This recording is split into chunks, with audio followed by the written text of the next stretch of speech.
Hello, everybody, and welcome to the Striped Sweater Podcast, where the best time to listen is all the time. I'm one half of your hosts, the Bikini Bottom Strangler, Zach Main. And I've got sand in my buns, Alex Beardsley. And we're here for another exciting episode to talk about SpongeBob SquarePants. That's right. This is the second episode that ever aired. This is Bubblestand and Ripped Pants. So, this is the second one to ever air. We went over 3 episodes in the first one.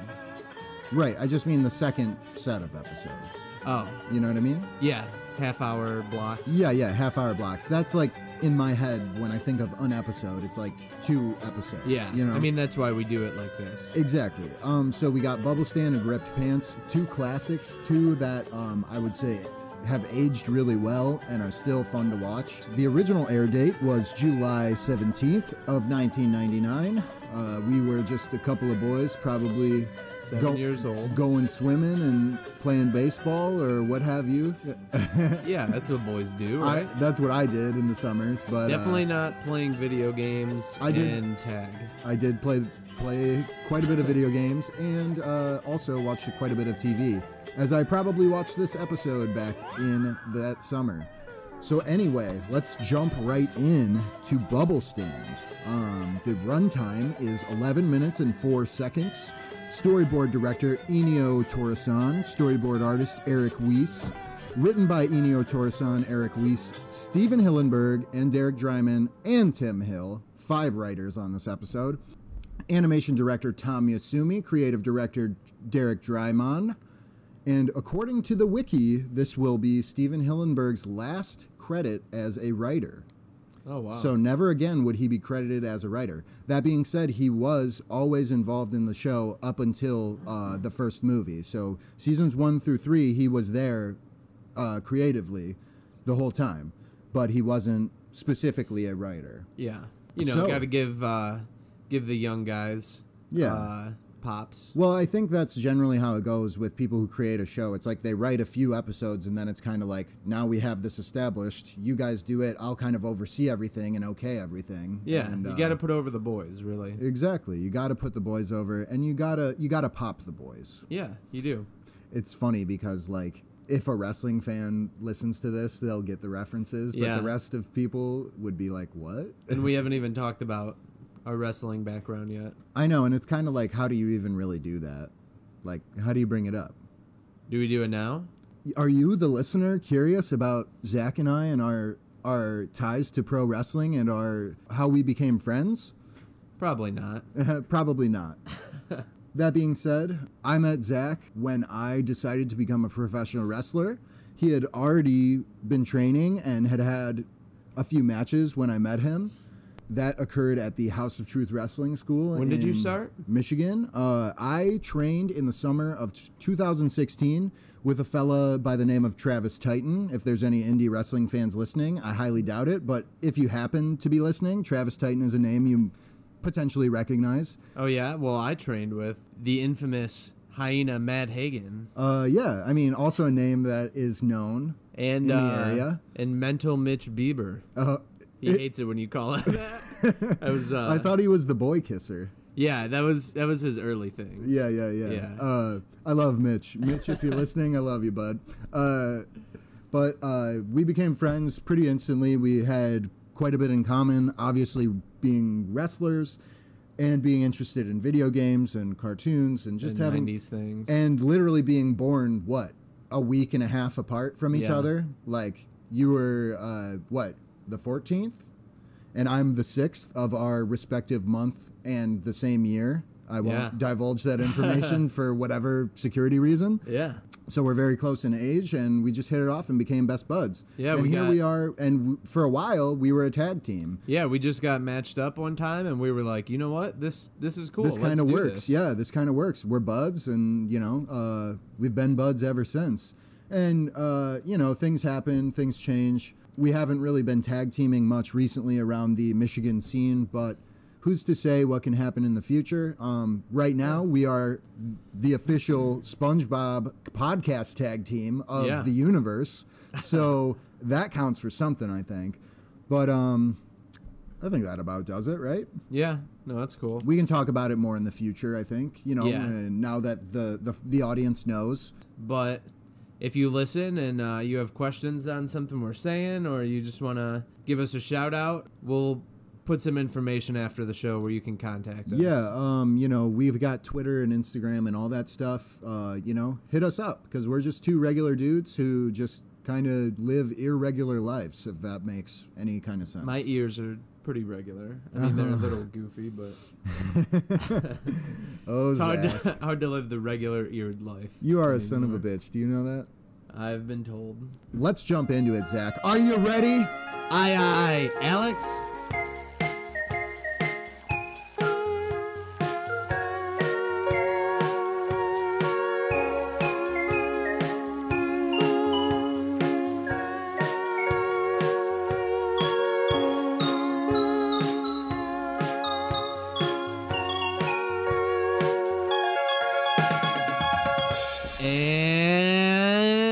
And we're back. All right, so opening shot of Bubblestand is of SpongeBob Street.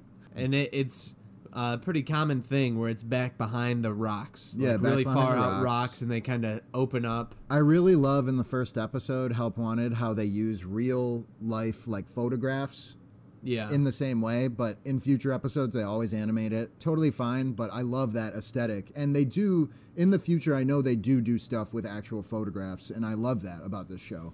But so we get the establishing shot. Here we are on Conch Street, which is the name of SpongeBob Street. Not that we know that at this point in time, but that is officially the name of his street. Officially. Officially. So we see the buildings in back. Zach and I are very fascinated by this concept of what is behind their house, or what is behind, the gang's houses. And it's like usually just random buildings and stuff. Later in this episode, we see a super wide shot. We'll get to that in a minute. But so anyway, we just see some buildings in the background, whatevs. SpongeBob opens the door, takes a deep breath. And then he starts to walk forward, and he does it like the Creep, the Lonely Island video. He does a weird little walk forward, which is funny. He has his hands like a T-Rex almost, you know? Yeah, he's got the T-Rex And arms. he's doing big old steps. Like he's up to something, but he's got a plan. He's just a dumb boy. He's got a plan in mind, and he is a dumb boy. But somehow, a scallop flies by, which is something you really don't see very often in the series. But, he's just embracing the day. It's a beautiful day. And suddenly, out of nowhere, he manifests wood, nails, a hammer, and starts hammering away. Yeah, right after saying how nice and quiet it was. Squidward pops his head out his window, obviously annoyed by all the noise. Yeah, because he has his window open. He can't work with that racket, which I thought is funny because he calls it work. But then when we see, he's just playing the clarinet. Hey, bud, I mean, if you're an artist, practice is your work, bud. I mean, if I'm sitting here playing video games, I don't tell somebody that I'm working. If you were a competitive video game player, though, you would call it work. Squidward's a joke. But it's great. We get to see the inside of Squidward's house, I think maybe for the first time, right? Yeah. Yes, correct. This is the first time we see the inside of Squidward's house. He's got various paintings of himself all over. Every painting in the room is of him, which lets us know that Squidward is a bit of a narcissist. One of them kind of looked like Old, Bold, and Brash. You mean belongs in the trash? We'll get there. So this is the first time we see Squidward as an artist and as a musician as well. Which is also a type of artist. Exactly. So he's a clarinet player. He's trying to practice. And anyone who's ever played an instrument, practice is very important. Hey, and to you out there, if you love music and you've never picked up an instrument and you think that for whatever reason you can't do it, just do it, dude. Yeah, pick up the heavier ones. You'll get strong. That too. But it's also cool to play it. Play the tuba. I don't care, but seriously though, music, the world would not be what it is without music. If you love music, pick up an instrument. Anything you're willing to practice, you can become good at. Yeah, and not just a tuba toothpaste. Did I tell you were a son of a bitch? It was better than what I was gonna go with. I was gonna say it was the sequel to the One-Ba. So SpongeBob. Good thing I didn't say that. SpongeBob listens to Squidward. He's respectful. He is trying to respectfully hammer softly and quietly as he can. Eventually, he just is like, you know what? I'm just going to do this real fast. Yeah, first he's hitting, and then he looks back. Yeah, he's slight hit, and then look back. He is double taking, if you will. He eventually just is like, screw it. I'm building this thing. Builds it. Squidward is like, what? And then he's like, oh, okay, whatever. He's done. And then Squidward says, who in the world would pay to blow bubbles? I mean, who in the world would pay to blow bubbles? Good morning. Oh, boy. The comedic timing on this is so great. The way it's like, who would do that? And it just flips right up, like Patrick heard Squidward talking about him. It seems like a recurring thing. Like, this is the first time maybe we see it, but yeah. We know later Squidward says, like, who would eat a Krabby Patty at 3 a.m.? And it's always Patrick who does these dumb things that Squidward thinks only an idiot would do. Yep. So Patrick pops out, and we get the gag from the very first episode, Help Wanted, where he falls down into his rock. And then all the stuff, like, falls all with the stuff him, gets, like, crumpled and stuff, yeah. So Patrick's kind of a dope, but I noticed that Patrick looks fatter, I think, a little bit in these early episodes. I feel like he kind of trims out in maybe season 2. Well, he knew he was going to be on TV, so he started getting in shape. And yeah, right. Camera adds 10 pounds, all that stuff, you know. I was saying while we were watching this, dude, like, his eyebrows are hella bushy. Like, yeah. I feel like that is way toned down. Honestly, I feel like maybe he doesn't even have eyebrows later on. I think he does still. Because I don't know. He That's looks kind of weird without eyebrows. Mental note. And they do get burned off in the Rancid. That is episode. right. He does have his eyebrows burned off. Okay, but I was distracted by them for whatever reason. In this episode, this is probably the dopiest that Patrick has been so far. Because at least in Help Wanted and Tea at the Tree Dome, he's kind of like a support system for SpongeBob. And he's more level-headed than SpongeBob is. Here, he's just kind of full-blown dopey Patrick. Like, this is the beginning of dopey Patrick. We find out that he's also poor. Because he walks up to the bubble stand, and they pull a little, like... Good morning to you, sir. Would you care to blow a bubble? Oh, how much is it? Only a quarter. Sounds reasonable. I'm gonna need to borrow a quarter. Sure thing, Patrick. Oh, 1 quarter. Thank you. Business is booming. And it's just like a funny back and forth thing. Yeah, it's great because he needs SpongeBob to lend him a quarter. Right. Just to give it back to him. Because he wants to support the business. He just doesn't He have wants money. to support his friend, but he doesn't have money. And SpongeBob is, like, totally happy. He doesn't care, you know? Yeah. He's like, yeah, you can borrow a quarter. No problem, dude. And SpongeBob does the classic bite of the coin. I never noticed how later in the episode the one bends. Basically, this is all just a setup for... It's a counterfeit. The biting the coin is something people used to do to test counterfeit. Yeah, exactly.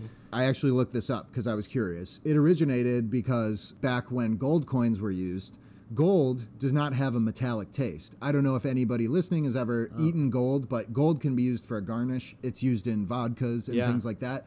You can ingest gold, and it does not have a metallic taste. Also, gold is soft, so if you bit it, it might leave a mark, and you would be able to taste if it was made out of a different metal. Right. So SpongeBob checks his own quarter that he gave Patrick. Yeah, he checks his own quarter, and it's good. In this case, as we'll see later, there is a counterfeit quarter used, but it's never acknowledged. And as a kid, I never picked up on that. Patrick gets to use a bubble wand. So it's dipped and ready to go. Dipped and ready to go for him. And I love this scene of Patrick attempting to blow the bubble before being taught the technique, because the animation on him is really good. And I think you can kind of see, like, his belly tenses up, and it's like he's really giving all of his air to this bubble. Yeah. And it's like, it's no avail.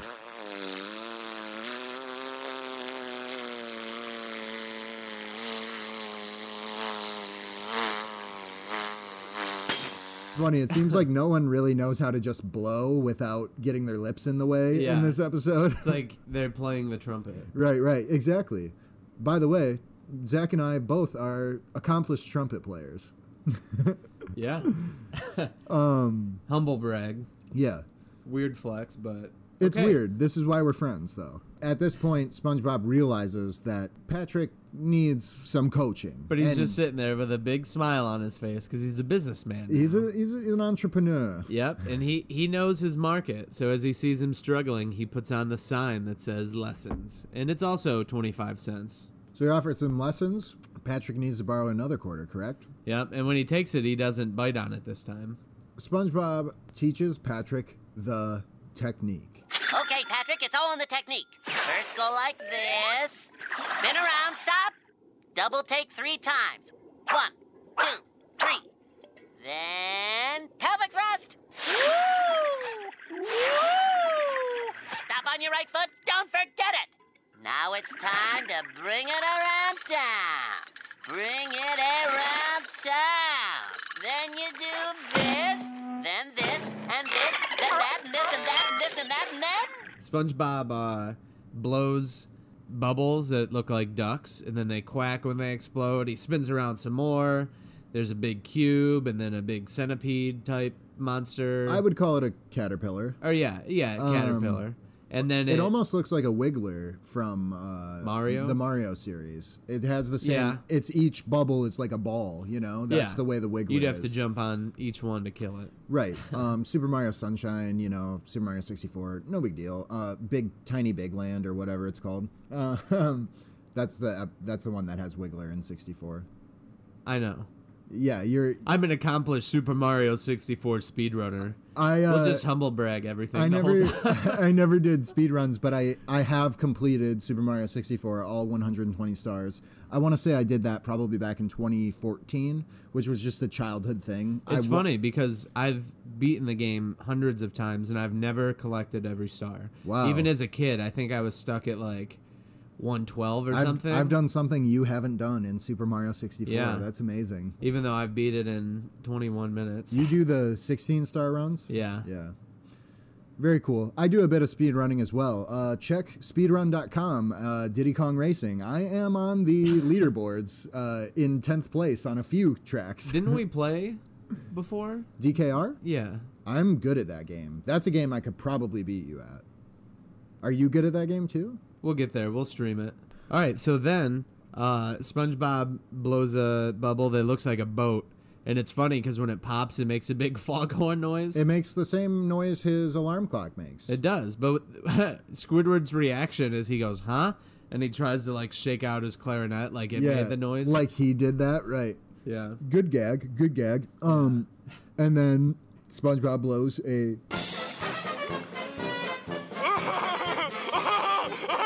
It's a giraffe!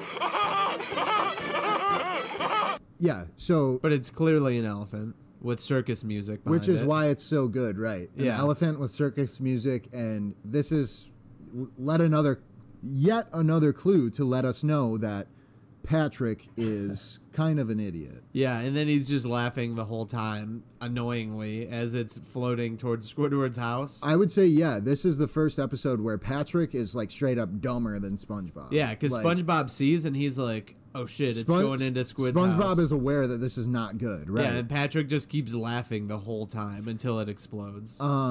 Big elephant noise, which is great. By the way, elephants, I mean, definitely in my top 5 favorite animals. I mean, also vegetarians, if you didn't know. So then Squidward comes out of his house and they hide behind the stand and put the They clothes know sign they're on. in trouble. Yeah, they know they're in trouble. And So Squidward good. goes there and he goes, sorry, sir, but we are closed. The little clothes, yeah, he just puts the little clothes sign up, like as if he wouldn't notice that they're right there. Yeah. Like there's nothing he can do when SpongeBob. it's closed. Oh, SpongeBob. But you then are he a just silly tries boy. to get him into blowing bubbles, even though they're closed. Well, he's a salesman. Yeah. He shows him that it's bubble art and blows the... I love this because as someone who considers themselves an artist in many mediums, you know, it's true. What SpongeBob is doing is not just blowing bubbles. He is making bubble art. That is absolutely true. Yeah, and he proves and it. it's funny that Squidward seems to just like not even understand that that's pretty amazing that SpongeBob's able to do that stuff. He blows a butterfly and it lands on Squidward, and he's like, oh, just he's like disgusted by it. Yeah, but then he picks up the bubble wand. Right. Okay. Yep. And then he goes to blow it. He decides, you know what? I'm just gonna blow a bubble because I'm here. Why not? Which is stealing from businesses. And SpongeBob knows that. But SpongeBob is right there to tell him, that'll be 25 cents, sir. Yeah, and Patrick's back. And they scare him. So Squidward reluctantly pulls a quarter out of his flappy folds. Yeah. And puts it on the table. SpongeBob bites it, and it bends in half. And it remains bent in half for the remainder of the episode. You can see it on the table. So that is not a real quarter. So Squidward is like being a total D-bag He right carries now. around counterfeit money. Probably because Krabs hardly pays him.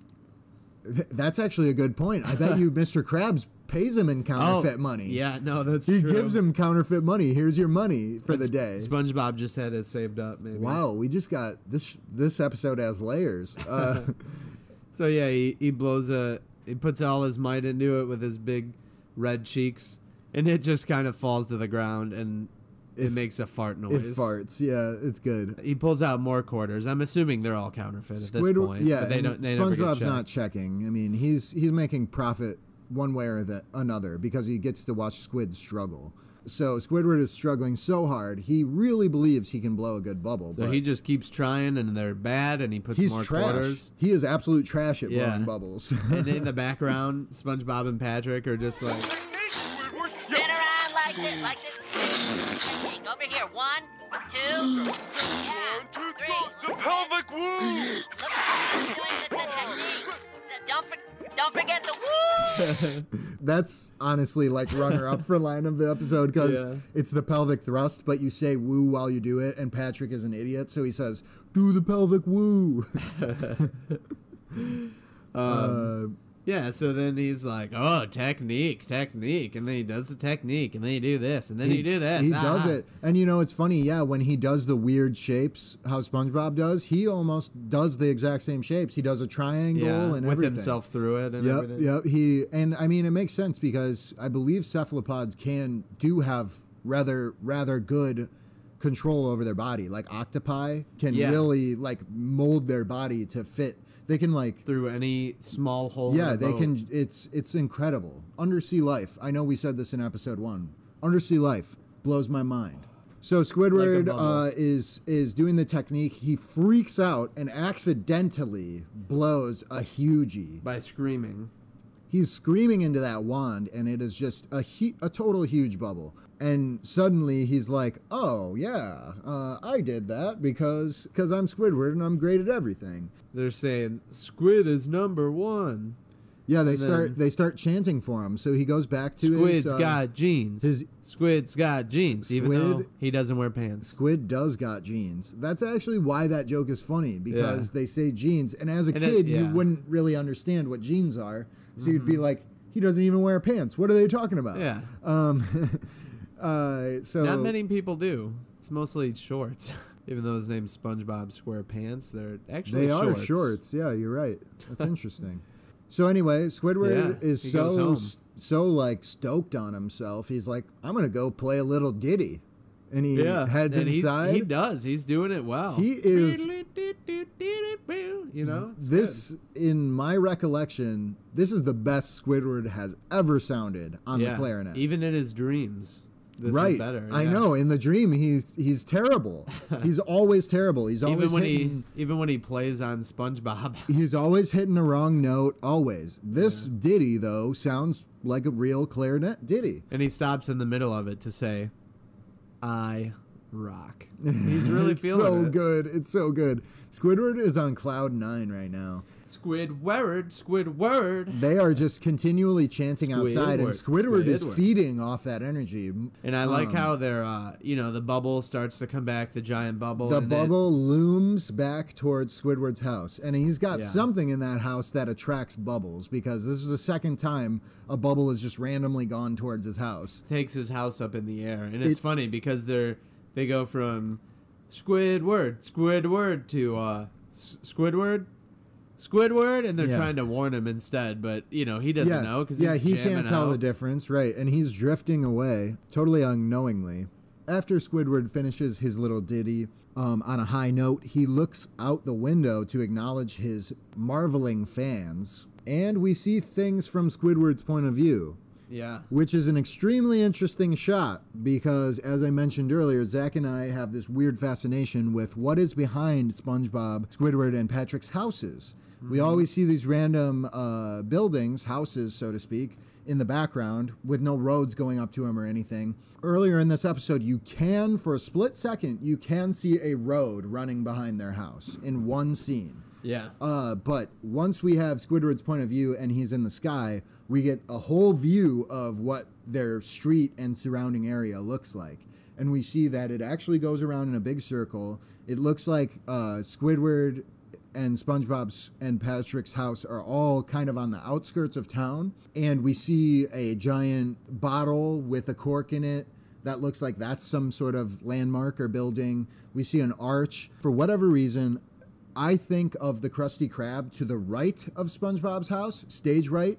Zach seems to think it's stage left. In Help Wanted, it is stage left. I'm fairly certain in future episodes, though, he will walk to stage right and go to the Krusty Krab. I don't think so. We haven't gotten there yet, but in this shot, you can see a building that very, very slightly could resemble the Krusty Krab, and it is to stage right of their houses. I'm just putting it out there. As we go along with this series, we will find out exactly where the things are in relation to everything else. And I'm sure they change as they happen to do in cartoons, but it's a fun thing to nerd out about. And I don't know if we ever get a shot like this again, where we see their whole neighborhood, so to speak. Yeah. But it's funny, though, because there is still a few houses that don't have roads leading up to them, which is our big thing. And it's a lot more dense in other places than where they live. They're kind of isolated. They are isolated from the rest of the town, right by the mountains. Yeah, they live right across from the mountains. I bet there's a future episode where they do show the other side of the street, and it's not mountains at all. Yeah. Yeah, so the bubble pops. SpongeBob and Patrick run back in their house real quick, and then Squidward his house falls, and he starts playing the clarinet badly again. I don't know why when Squidward's house floats down, it's animated and it kind of sways, and it looks so different because it has to be animated to move. Kind of, but it's really just a still thing that they're moving. It's just funny. His house just looks different than it ever looks in the series. And maybe it's because the balloon took out some of the color and details. Who knows? That's a little deep for me, but have your way. Yeah, right. So that's the end of Bubblestand.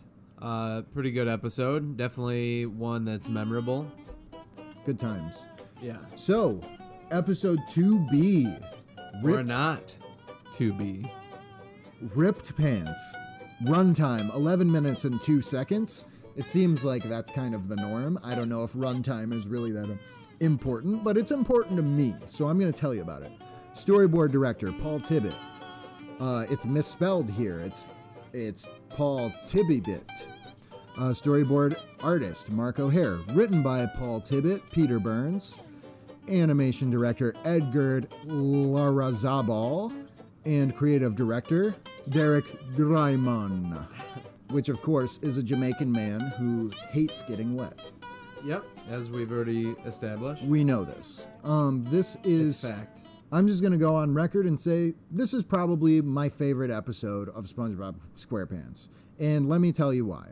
Because this, as I mentioned in the first episode, I used to buy the SpongeBob DVDs before they were seasons. They would release 10 episodes on a DVD, and they did quite a few of those. The very first one was called Nautical Nonsense and Sponge Buddies, and the very first episode on that DVD was Ripped Pants. So I've probably watched this episode more than any other by a large margin, because I used to just play that DVD all the time. And I wouldn't necessarily watch all 10 episodes. I would probably just watch, but I would always start with the first. Not VHS, right? DVD. Yeah, VHS, this was a DVD. You had to watch the first but thing. this DVD came out in 2002, so this was probably one of the very first DVDs I ever had of my very own, which is just funny to think about. That SpongeBob has really been with me, on my whole journey through becoming becoming a fan of media and collecting media and being a huge fan of TV shows and films. This is really kind of the start of it all for me, which is very strange to think about. We open with the French narrator introducing to Goo Lagoon. Goo Lagoon. This is funny though. This is how we know the French narrator is a human being, because he says, "A stinky mud puddle to you and me, but to the inhabitants of Bikini Bottom, a wonderful stinky mud puddle." He says you and me. He is saying, I am the same as you, the audience, who is human. So, just an interesting little tidbit. I mean, the target market, but I feel like some animals watch it. I'm sure there are dogs and cats out there who don't mind watching SpongeBob. Hey, if you're a dog or a cat and you're listening to this, give us a hoot, Yeah, give us a hoot. So SpongeBob and Sandy are on what I would call a date at Goo Lagoon. Yeah, kind of.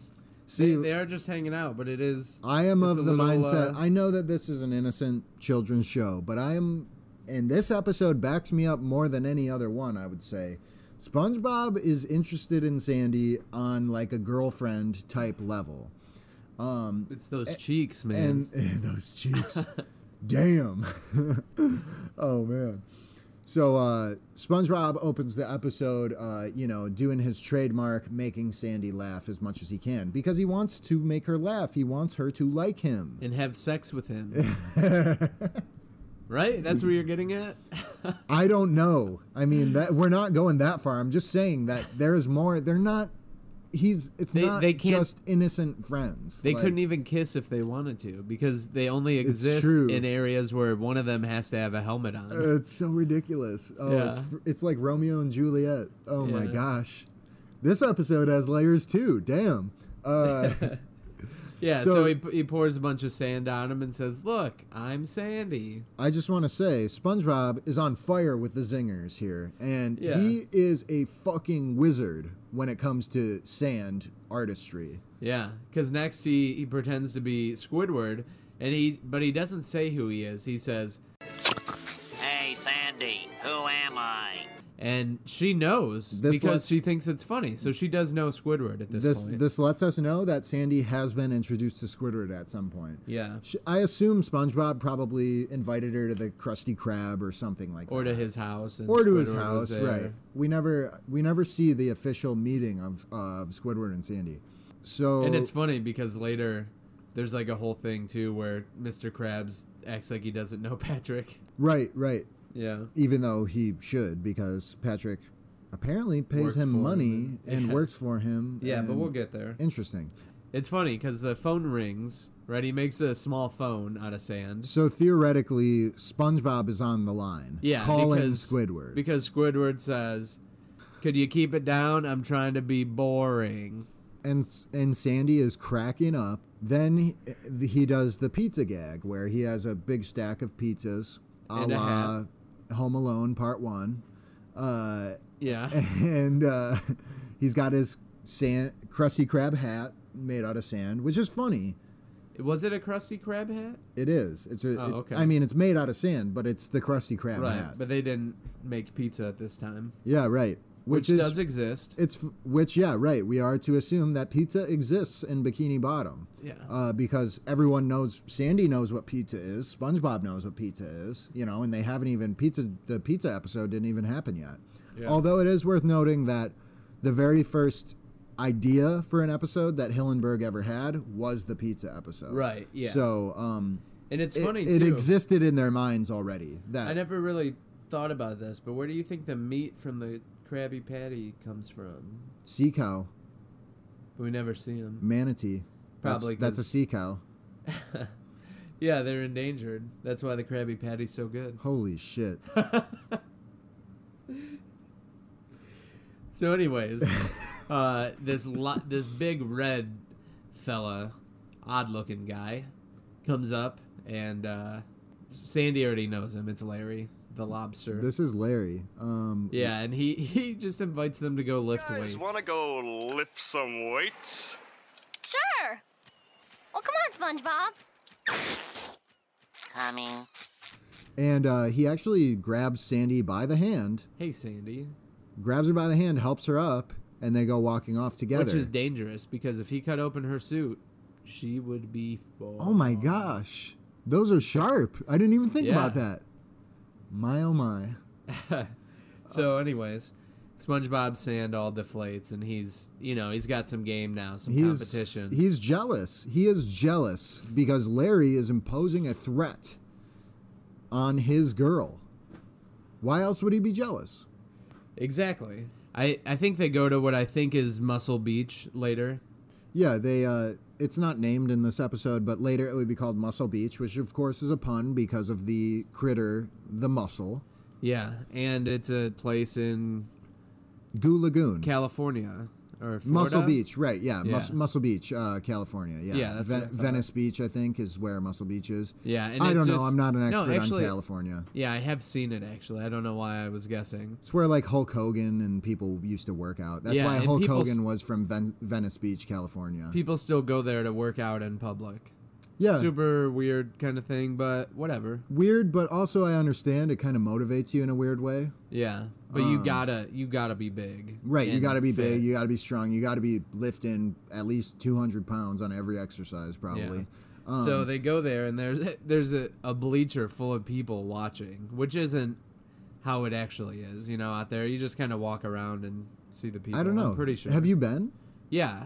You've been to like that area? Yeah, I just remember it being like a big open I've been gym to. area. I have been to California, but I was about 9 years. No, I was 7 years old. I was 7. Yeah. And I know that because I got a caricature at Legoland, California, and it's dated 1999. That's so it funny. actually happened right around the time I was in California, right around the time that these episodes were airing. Yeah. It's funny. I just went for the first time last year. Yeah, I've never been back, but I would love to go. Honestly, I think California is probably where a guy like me belongs, like for the rest of his life type of thing. But, costs a lot of money. I don't have any sort of good income or anything. I'm just a regular dude who likes to do whatevs. So, anyway, Yeah, so we're on Muscle Beach. We see Gold Team Rules, who is Yeah. a fish by the name of Frank, which there's a lot of fish named Frank in this episode. Yeah. According to the SpongeBob wiki. Right, we have a shark. There's a shark doing bench press, which is exciting to me because I was wondering if there was ever a shark in this show. And then there's Don the whale. Don the whale, who will be named later on in the Muscle Bob Buff Pants episode. Yeah. And then Larry. Larry tells Sandy to, give it a try. She lifts the weight from a deadlift position up over her head, and Larry... And everybody cheers. Everyone's cheering. Larry does a little bit. SpongeBob is starting to get jealous, so he wants to show off a little bit. And he finds a SpongeBob, stick. as we know, is not very strong. Lifting 2 stuffed animals in episode 1, that was probably the strongest SpongeBob has ever been. And he goes to lift a stick off the ground. He's able to do it, and it appears with relative ease. However, we are shown that this is actually kind of heavy for SpongeBob, as it makes him sink into the sand. So 10 sand pizzas, not a big deal for SpongeBob. 1 stick, very big deal. Very heavy. Even with double the amount of hands. And being underwater. Yeah, although really he does pick up the stick, and he doesn't really struggle a whole lot. Right, like I said, he does it with ease. It's not even a challenge for the man, for the sponge. So the And crowd... nobody likes it. Yeah, the crowd, it's just crickets from the crowd. Sandy lifts another weight. This time it has anchors on both sides, which is a nice little aesthetic touch. But then, not to be outdone, Larry the Lobster grabs the bar that was holding the 2 bleachers together and lifts up both bleachers. And they're both really making SpongeBob feel bad at this Yeah. point, too. They're both kind of showing off with each other and pushing each other, but they're making SpongeBob feel And I don't like think he's no good. Sandy's doing it on purpose. I feel like Larry maybe he is kind of a jerk Larry sometimes, but he's also not. Larry definitely in this episode is straight up trying to steal Sandy from SpongeBob. I mean, maybe he doesn't know that SpongeBob is like interested or insecure. But it's not totally obvious, but there are clues to let us know that's what's going on. And so SpongeBob feels like crap, and he's gonna go. He's like, I gotta add more weight. So he since burrows. He's already in the ground. He burrows. He like burrows a through the mole. sand, comes upon a lone. Marshmallow enthusiast. Yeah, a lone marshmallow enthusiast, just eating marshmallows by the underwater fire. Yeah, that he's cooking all them alone, all alone. And he says, "Hey, can I borrow a couple of these?" He goes, "Uh-huh." SpongeBob decides he's going to put a marshmallow on either side of his twig and lift that. And he gets the attention of the crowd to let them know, not one, but two. Count them. Two marshmallows. Yep. And then he tries to lift it, and it is very heavy. He underestimated. He can't lift it. The guy was eating some heavy marshmallows. Yeah, these were some heavy marshmallows. But also, SpongeBob is a bit of a weakling. He's really trying, though. He's trying hard. But then, can you guess what happens The crowd next? is, like, totally bored, though. It's Yeah. great. It cuts to the crowd while he's trying to open it. So one of them's sleeping. People are looking off in the other direction. People are, like, rolling their eyes. Nobody takes this But seriously at SpongeBob all. believes if he can lift it, he'll have them. Right. He thinks that's what's going to win everybody's praise. But we get the namesake for the episode. SpongeBob is bending down and giving it all his might, and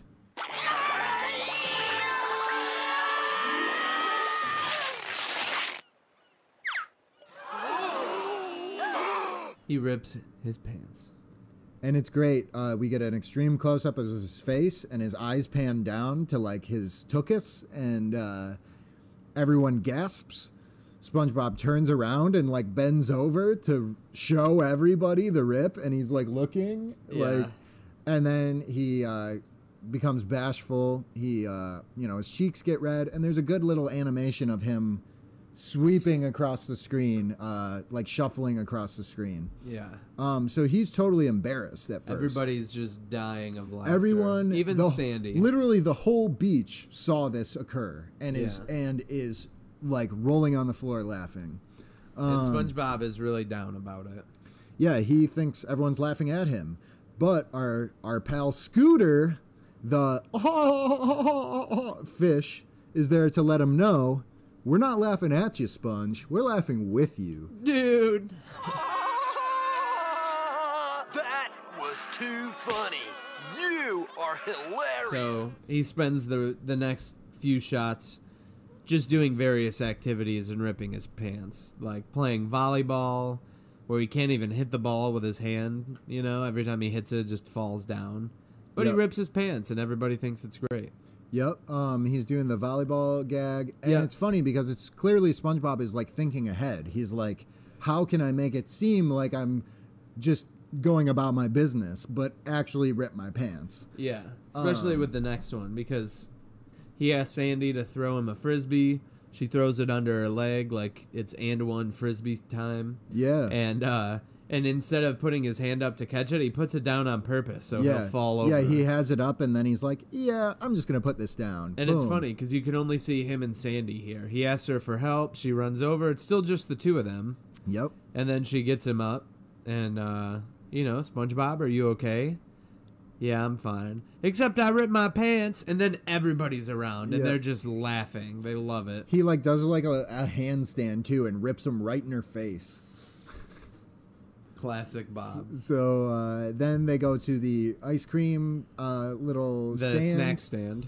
Well, they go to the ice cream guy first. Oh, right. And I like the way this ice cream fish looks. He's like orange and blue. It's just a cool look. And this is the first time we see someone getting annoyed with SpongeBob's repeated pants ripping.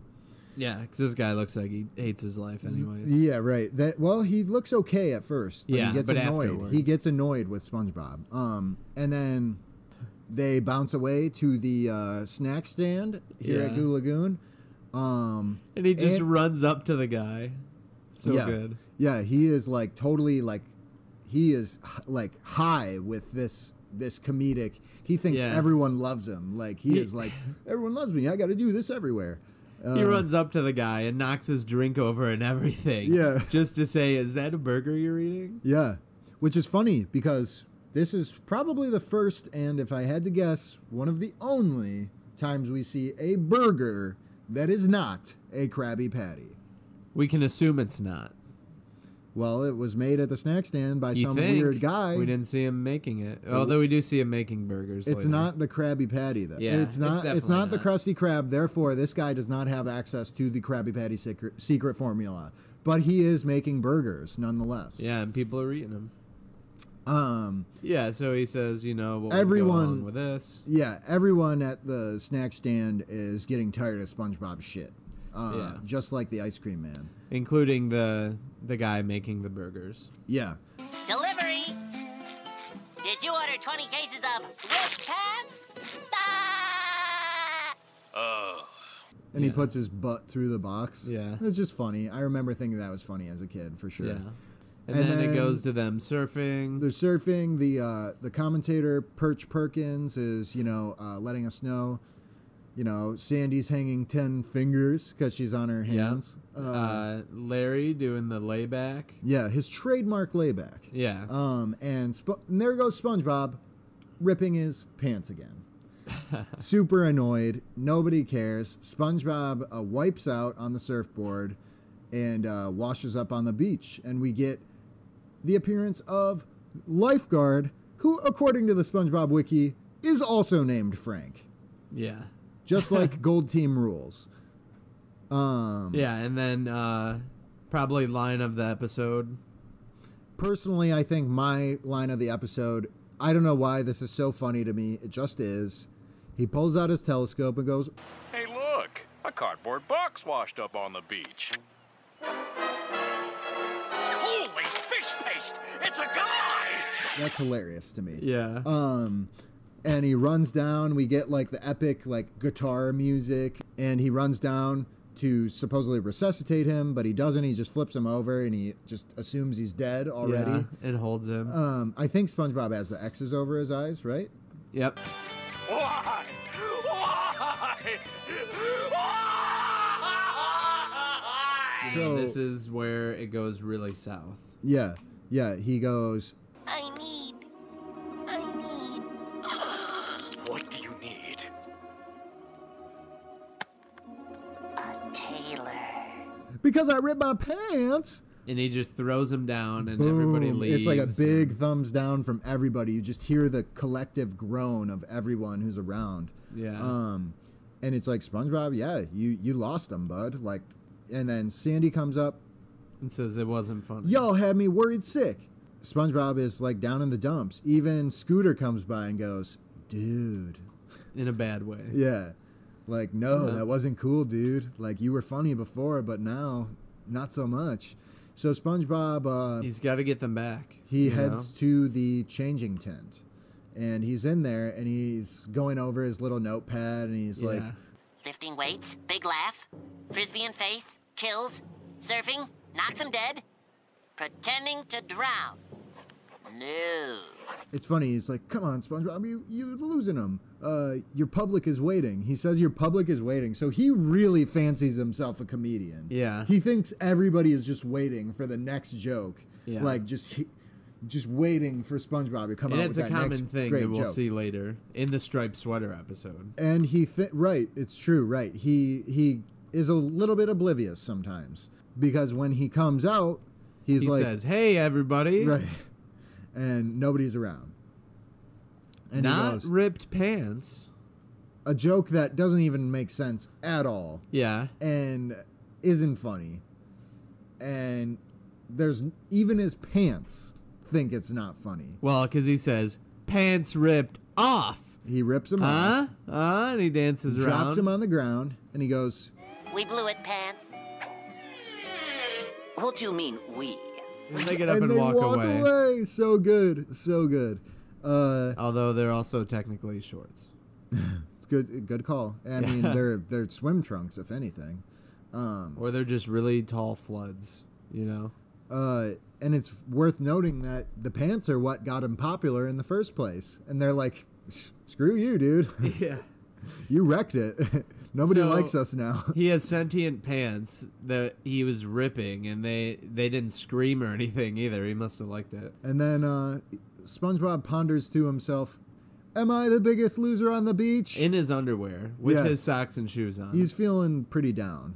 No. Some fish comes up to him, a pink fish wearing a bikini, and she She's does burning. the thing. I remember Yeah, she that puts was, her hand on her arm and then brings it up, and it goes white, and then that was the goes first back. time I ever saw that. And then I remember like getting sunburned as a kid and being like, "Oh my god, that actually happens." I can actually do that all the time. Yeah, you are a red boy. Yeah. The Daywalker. And then we get the debut of Dexter Blue Buns, which is his name according to the SpongeBob wiki. And he goes, I got sand in my buns. which I love him, and that's probably my runner-up, if not my line of the show. It's just funny, because like obviously it's a joke on getting sand in your ass, But he's holding hamburgers. but he's got hamburgers, so it's Yeah. like he literally got sand in the buns of his hamburgers, and they wrecked his hamburgers. Totally a good joke. And then underneath, the ground starts moving, and they all go up in the air. And a very sad whale man pops up, and according to the SpongeBob wiki, this fella's name is also Frank. I'm the biggest loser on the beach. They buried me in the sand and forgot me. I don't know, something, that whale just seems so pathetic, and he's like, he almost seems like he's old. He sounds like an old man. Like he's aged, like he was buried when he was young, and like now he's an old man. And then they say, what happened to you? What happened to you? I lost my best friend How? when I ripped my pants. I thought that I had everybody on my side, but I went and blew it all sky high. And now she won't even spare a passing glance. All just because I ripped my pants. This song, that opening, I don't know if that's inspired by anything, but I, during my research, found that this tune that SpongeBob sings was inspired by a tune by the Beach Boys. This song, I am actually a huge Beach Boys fan. I don't know about you, Zach. They're fine. When I was just a young boy, my father used to play Beach Boys CDs as we would go to the pool and things, and this is when I was real young, and it was a good time. But this song, Be True to Your School by the Beach Boys, is clearly the inspiration, as you'll hear in the very first line. When some loud bragger tries to put me down and says this school is great, I tell him right away. When Big Larry came round just to put him down, SpongeBob turned into a clown, and no girl ever wants to dance with a fool who went and ripped his pants. This song was written by Peter Strauss and Paul Tibbett, and it was sung by Peter Strauss. Oh, that's funny. You know, the whale is on the drums, Dexter Blue Buns is playing the stand-up bass, and the female fish is playing the tambourine. Yep. And then she also rips her pants during that part with him. So Yep. they're all really good at ripping their pants. Yeah. I mean, they came up with this choreography on the fly, and it is good, let me tell you. I ripped my pants a good number of times, but I have can't really too, do it actually. on purpose. Yeah, it's always an accident, but I would hope. I love like the waves behind them. That's a good effect. They all Yeah. rip their pants together at the end. Yeah, also Dexter is playing his buns as a sand noise. Yep, it's good. It's a really good, like almost like it's a maraca or something. Yeah. So at the end of the song, we see a full stadium that has materialized around them. Completely made of sand. There's a blimp in the air that says SpongeBob. Yep. And there's a curtain made of sand, which, how does that work? And then there's a girl made of sand. Oh, wait, no, it's just Sandy. Sandy jumps on stage and tells us the moral of the story, that if you want to be my friend, just be yourself. Yeah. And Larry comes up and he's he's kind of like, SpongeBob, you're talented. I treated you wrong before. I kind of left you in the dust and didn't think you were cool because you couldn't lift weights. So it goes to show, kids, just because you can't lift heavy weights doesn't mean you're not talented. Yeah. And he even wants SpongeBob to sign his pants. He is so amazed by SpongeBob's performance. He says, "Would you sign my pants?" SpongeBob says, "Absolutely, buddy," and goes to sign them. He has to bend down since Larry has a low ass. And those pants rip clean off. His underwear rips completely off. SpongeBob's undies rip right off, and he gets nervous. He is a little bit bashful. His cheeks are red, and we hear a whistle from the crowd. His face cheeks. Yeah, his face cheeks. We hear a whistle from the crowd, and that's it. Yeah, that is the end of Ripped Pants. Let's 2 episodes down now for us. 2 episodes of our fun little podcast are done and in the books. And thank you so much for listening. You can find Zach and I on various social media platforms. Even though I give you my real name when I introduce myself on this podcast, most of my social media is for my wrestling ring name, which is Ashton Waganda, spelled ASHTONWAGANDHA. And I am on most social medias as that name. So find me, send me a message, whatever you want. I'm a regular dude with a pretty regular life. And Zach? Yeah, I'm Zach Main on Facebook. It's my real name and my wrestling name. On Twitter, I use Manchester_Zach. That's really all I'm plugging. Maybe we'll get an official one at some point too, where we'll just post about this show. Right. We might as well. Right. We might have our own striped sweater Twitter or whatever. YouTube. In the future, we might have a striped sweater YouTube because we're both creative dudes with a lot of creative ideas that go beyond just podcasting. Mystified on Twitch. MISTAFYED. I am also on Twitch, and on YouTube I am just Ashwaganda. So exactly how I spelled it before, just Ash instead of Ashton. Yeah, so there's our plugs. We're 2 dudes. We love SpongeBob. We love all of you, and we're having a great time doing this. Our next episode is going to be jellyfishing/plankton, which is going to be a fun one. Both episodes are episodes I remember fondly, and I can't wait to take a deep dive into them with you all. So what do you say, Zach? What would you do with a drunken sailor?